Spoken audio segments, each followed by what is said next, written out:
24-এ আইসা হচ্ছে জুলাইয়ের পরে চিন্তা করলাম যে যুব সমাজের পরিবর্তনটা আমি করি।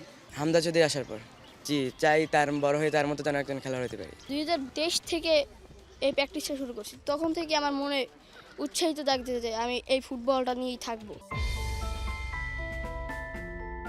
এই চোখগুলো শুধু তাকিয়ে নেই, এই চোখগুলো স্বপ্ন দেখে লাল সবুজের জার্সি, দেশের পতাকা, আর একদিন বড় ফুটবলার হওয়ার সাহস এই চাহনিতে লুকিয়ে আছে। পিরোজপুর সদর স্কুলের আঙিনায় বিকেলের আলোয় ফিরে এসেছে ফুটবলের শব্দ। যে মাঠ একসময় প্রায় ফাঁকাই থাকতো, আজ সেখানে প্রাণ চাঞ্চল্য।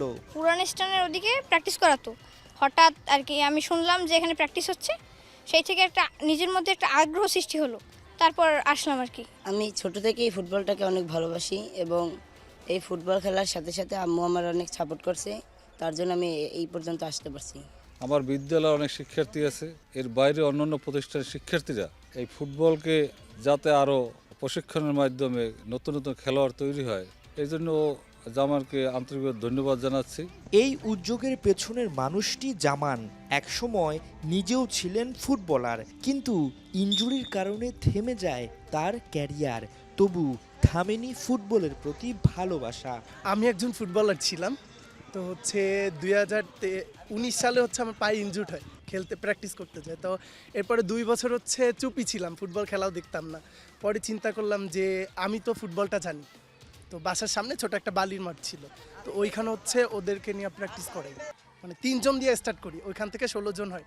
পরে হচ্ছে ওই জায়গাটা হচ্ছে একটা বিল্ডিং ওঠার পরে ওইটা অফ হয়ে যায়, তো পরে হচ্ছে আমি পুরো থতমতো খেয়ে যাই। 24-এ আইসা হচ্ছে জুলাইয়ের পরে চিন্তা করলাম যে যুব সমাজের পরিবর্তনটা আমি করি, যে বয়েজ স্কুলের ভিতরের মাঠে বড় মাঠে হচ্ছে ওরা আড্ডা দেয় আর মোবাইলের উপরে গেম খেলে। তা আমি এই চিন্তা ভাবনা করে হচ্ছে বিকালবেলা এইটার ব্যবস্থা নিলাম, হচ্ছে আমার বড় ভাই ইমতিয়াজ আহমেদ ভাইকে জানাইলাম যে ভাই হচ্ছে আমি এটা করতে চাচ্ছি, যে সার্বিক সহযোগিতা কি পাওয়া যাবে কি না, যে সামগ্রী কিনতে। তো ভাইয়া বললো অবশ্যই এটা করা যাবে। এরপর আমার বন্ধু আছে, ওরা 7-8 জন, ওদেরকেও বলি, তো ওরা আমাকে সাপোর্ট করে। এরপর আমরা মাঠে কাজ শুরু করি। মাত্র 100 টাকায় ফুটবল প্রশিক্ষণ।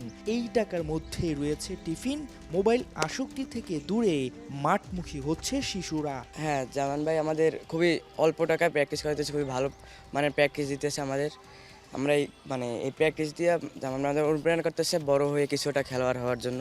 এই যুগে মোবাইলটা অনেক বেশি চলছে আর অধিকাংশ ছেলেমেয়ে এই মোবাইল চালাচ্ছে।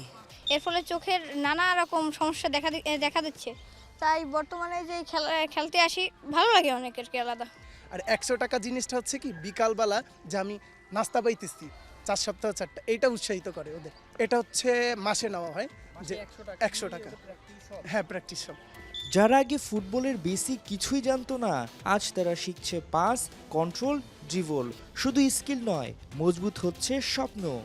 আগে ফুটবল খেলতে ঠিকমতো শ্যুট করতে পারতাম না, মানে ঠিকমতো স্কিল পারতাম না, জাগলিং পারতাম না। এখন ইনশাল্লাহ পিরোজপুর বাসা বাড়ি করে থাকি, এখানে আসার পর জামান ভাই ক্লাবে এসে অনেক শান্তি পাচ্ছি। হামজা চৌধুরী আসার পর জি চাই তার বড় হয়ে তার মতো যেন একজন খেলোয়াড় হতে পারি। 2023 থেকে এই প্র্যাকটিসটা শুরু করছি, তখন থেকে আমার মনে উৎসাহিত থাকতে যে আমি এই ফুটবলটা নিয়েই থাকবো। ছেলেদের অনুশীলন দেখে সাহস পাচ্ছেন অভিভাবকরাও। চোখে তাদের ভরসা, মুখে স্বস্তির হাসি। ছোটবেলা থেকেই ও যখন 1 পা 2 পা হাঁটা দিছে, কোনো ফুটবল যদি ওর সামনে চোখে পড়তো আমার কোল থেকে নেমে যেত। এখানে শুধু আমার ছেলে না, এখানে যতগুলো ছেলে আছে সবাই আমার সন্তান।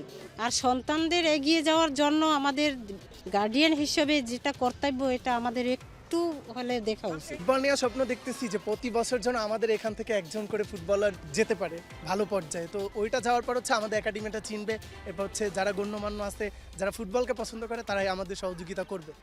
শেষ বিকেলে সূর্য বিদায় নিচ্ছে। এই সূর্যের মতোই বাংলাদেশের ফুটবলের বিদায়টা অনেকে দেখে ফেলেছিলেন, কিন্তু হামজা চৌধুরীর আসার মাধ্যমে বাংলাদেশের ফুটবলে নতুন করে সূর্য ওঠে। সবাই এখন হামজা চৌধুরী, সমিত সোম, ফাহমিদুল কিংবা জায়ন আহমেদের নিয়ে খুব ব্যস্ত। কিন্তু ভবিষ্যতের এই যে বাংলাদেশের ফুটবলের সূর্যটা আবার ডুবে যাবে না, সেটার কি কেউ নিশ্চয়তা দিতে পারে? আর সেই নিশ্চয়তা বাড়ানোর জন্য প্রয়োজন তৃণমূলে নজর দেয়া। এই যে আজকে জামানরা দায়িত্ব নিচ্ছে, হাল ধরছে বিনা স্বার্থে। হ্যাঁ, স্বার্থ আছে একটা জায়গায়, ভবিষ্যতে যাতে বাংলাদেশের ফুটবলের সূর্যটা ডুবে না যায়। হাসান সজীব, ৭১, পিরোজপুর, বরিশাল।